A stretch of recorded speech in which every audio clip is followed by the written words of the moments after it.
My beloved children of God, I greet each one of you in the name of our Lord and Savior Jesus Christ.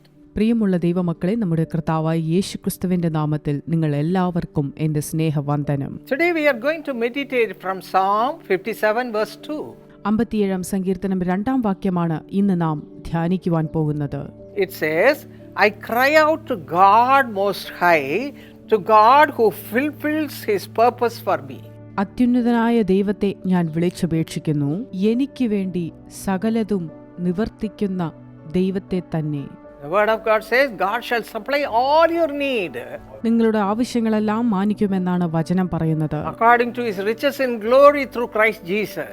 അവിടുത്തെ മഹിമാദനമൊത്തവണ്ണം ക്രിസ്തു യേശുവിലൂടെ. The same way we read in Proverbs chapter 23 verse 18. സദൃശ്യവാക്യങ്ങൾ 23:18 നാം ഇങ്ങനെ വായിക്കുന്നു. For surely there is a hereafter and your hope will not be cut off. ഒരു പ്രതിഫലമുണ്ടാകും നിശ്ചയം, നിന്റെ പ്രത്യാശയ്ക്ക് ഭംഗം വരികയുമില്ല. God is a God who perfects everything. സകലത്തെയും നിശ്ചയിക്കുന്ന ഒരു ദൈവമാണ് നമ്മുടെ ദൈവം. In a perfect way God will supply all your need, my precious children of God. പ്രിയ ദൈവമക്കളെ, ഒരു തികഞ്ഞ വഴിയിലൂടെ കർത്താവ് അത് ചെയ്തെടുക്കും. Yes, Psalm 138:8, the word of God says, the Lord will perfect that which concerns me. 138-ാം സങ്കീർത്തനം 8-ാം വാക്യം പറയുന്നത്, യഹോവ എനിക്ക് വേണ്ടി സമാപ്തി വരുത്തും എന്നാണ്. You may be thinking, oh, this has not happened in my life. I need this, I need that. You may be wondering or you may be worrying over so many things which are not there in your life. എനിക്ക് ഇതില്ലല്ലോ അല്ലെങ്കിൽ അതില്ലല്ലോ എന്ന് നിങ്ങളുടെ ജീവിതത്തിൽ ഇല്ലാത്തതിനെ കുറിച്ച് ആകുലപ്പെട്ടുകൊണ്ടിരിക്കാം. That's why we have to read the word of God. അതുകൊണ്ടാണ് നാം തിരുവചനം വായിക്കുന്നത്. Read the word of God from Romans 9:28. റോമാലേഖനം 9-ാം അധ്യായത്തിന്റെ 28-ാം വാക്യം മുതൽ വായിക്കുക. It says, so far the Lord will finish the work and cut it short in righteousness. കർത്താവ് ഭൂമിയിൽ വചനം നിവർത്തിച്ച് ക്ഷണത്തിൽ തീർക്കും. How to receive this blessing? ഈ അനുഗ്രഹം എങ്ങനെ പ്രാപിക്കാം? Psalm 9:10 says we have to trust the Lord. നാം കർത്താവിൽ ആശ്രയിക്കണമെന്നാണ് സങ്കീർത്തനം 9:10 പറയുന്നത്. We have to put our complete trust upon Jesus.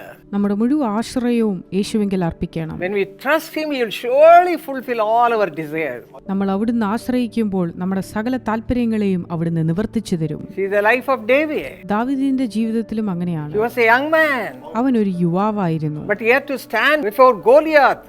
എന്നാൽ ഗോലിയാത്തിന്റെ മുൻപാകെ നിൽക്കേണ്ട ഒരു അവസ്ഥ അവനുണ്ടായി. Who was Goliath? ആരാണ് Goliath? He was a giant. അവൻ ഒരു രാക്ഷസനായിരുന്നു. Tall man. ഉയരമുള്ള ഒരു മനുഷ്യൻ. Fully armored. ആയുധധാരിയായ ഒരു മനുഷ്യൻ. From head to foot he was armored. ഉച്ച മുതൽ ഉള്ളംകാല് വരെ ആയുധധാരി. But this David was a little boy and he had no arms at all. ദാവീദ് ഒരു ചെറിയ ബാലനായിരുന്നു. അവന്റെ കയ്യിൽ യാതൊരു ആയുധവും ഇല്ലായിരുന്നു. What was the hope he had in his heart? അവന്റെ ഹൃദയത്തിൽ ഉണ്ടായിരുന്ന പ്രത്യാശ എന്തായിരുന്നു? He put his complete trust upon the name of the Lord. കർത്താവിന്റെ നാമത്തിൽ അവൻ മുഴുവനുമായി വിശ്വസിച്ചു. He believed God Almighty. അവൻ അത്യുന്നതനായ ദൈവത്തിങ്കിൽ വിശ്വസിച്ചു. Not his own strength.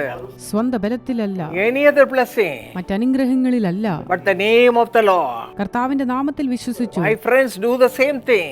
പ്രിയരെ, നാം അത് തന്നെ When ചെയ്യണം. you go through trials and sufferings, remember the name of the Lord.